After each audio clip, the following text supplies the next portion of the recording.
मेरठ में एक संस्था है, मैंने जैसा बताया, international association for scientific spiritualism, धार्मिक सिद्धांतों पर वैज्ञानिक प्रयोग करने वाली संस्था है।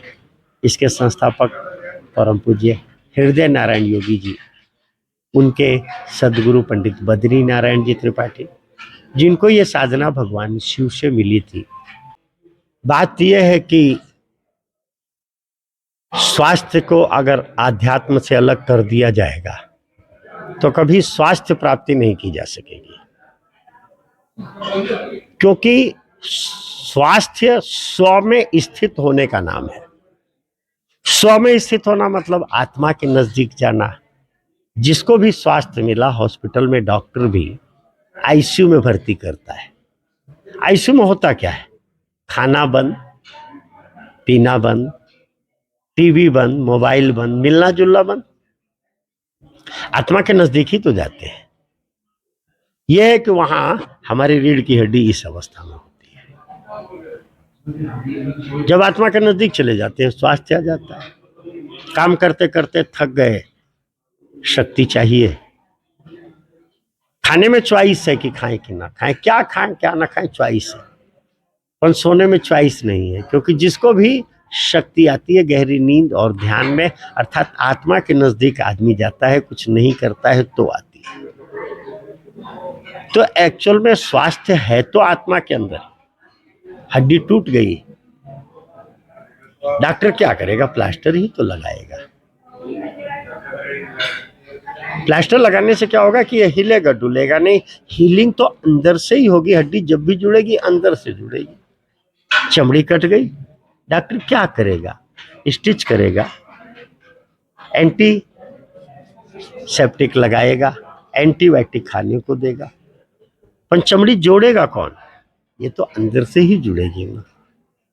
तो स्वास्थ्य जिसको भी मिलता है आत्मा से मिलता है, और आत्मा के नजदीक जाने का नाम ही आध्यात्म है। अब उसके नजदीक जाने का जो तरीका शास्त्रों में बताया गया है कि वो सूक्ष्मतम सत्ता है, और हम डट डट करके खाते रहे तो उसके नजदीक कैसे जाएंगे? उसके नजदीक जाना है तो कुछ तो खाने पीने को कम करना पड़ेगा ना। कुछ तो खाने पीने को कम करना पड़ेगा। डट डट करके खा करके आत्मा के नजदीक नहीं जाएगी। इसीलिए हमारे यहाँ छोटा से छोटा भी जब धार्मिक अनुष्ठान होता है आध्यात्मिक, तो डट डट डट करके नहीं खाया जाता। कोई भूखा भी नहीं रहना है। परंतु सबसे गरिष्ठ अनाज है, दालें हैं, इसको रोकना होता है। नमक बहुत एसिडिक है, नमक को रोकना होता है। ये जितना रुकेगा, एसिडिक पदार्थ, अल्कलाइन जितना बढ़ता जाएगा, सभी जानते हैं कि अल्कलाइन स्वास्थ्य देने वाला है, एसिडिक रोगों को पैदा करने वाला है। एसिडिक फूड 20% से ज़्यादा नहीं चाहिए। मेडिकल साइंस भी इसीलिए कहती है कि दाल चावल का मेल नहीं है, दाल रोटी का मेल नहीं है, सब्जी चावल का मेल है, सब्जी रोटी का मेल है, सब्जी दाल का मेल है। खाली खाने से एसिड नहीं बढ़ते, विचारों से भी बहुत एसिड बढ़ते हैं। एक डॉक्टर है चंद्रदीप सिंह जी, उनकी किताब है जीवनी शक्ति कैसे जगाए। वो लिखते हैं कि एसिड खाली खाने से नहीं बनता है, विचारों से बहुत एसिड बनता है।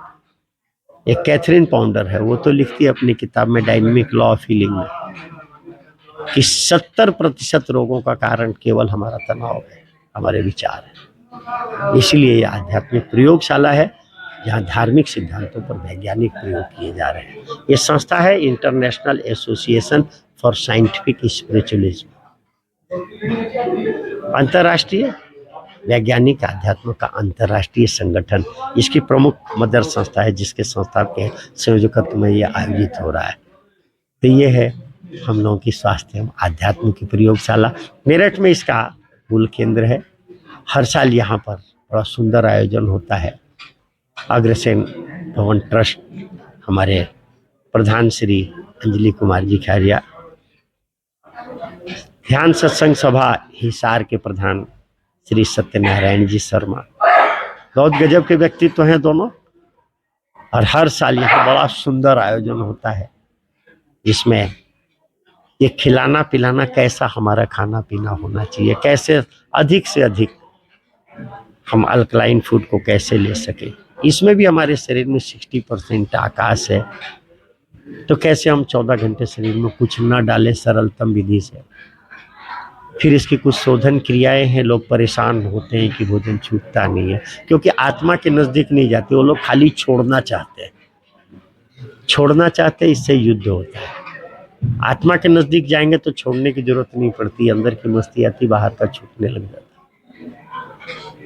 बड़ा सुंदर आयोजन होता है यहाँ, बड़ा आनंद आता है जी। और 100% यहाँ आया हुआ एक भी व्यक्ति ऐसा नहीं कहता है कि जिसके जीवन में रिजल्ट नहीं है। खाली ऐसा यही नहीं, पूरे भारत में हर महीने ऐसे 3 से 4 शिविर होते हैं, जिसमें अलग अलग प्रांतों में अलग अलग जगहों पे लोगों को जीवन जीने की कला सिखाई जाती है। हम लोग तो इसको कहते हैं कि ये जीवन जीने की एक कला है, आर्ट ऑफ लिविंग नहीं है, ये साइंस ऑफ लिविंग है। जीवन जीने का एक विज्ञान है, समझ के प्रयोग करना है। धन्यवाद जी।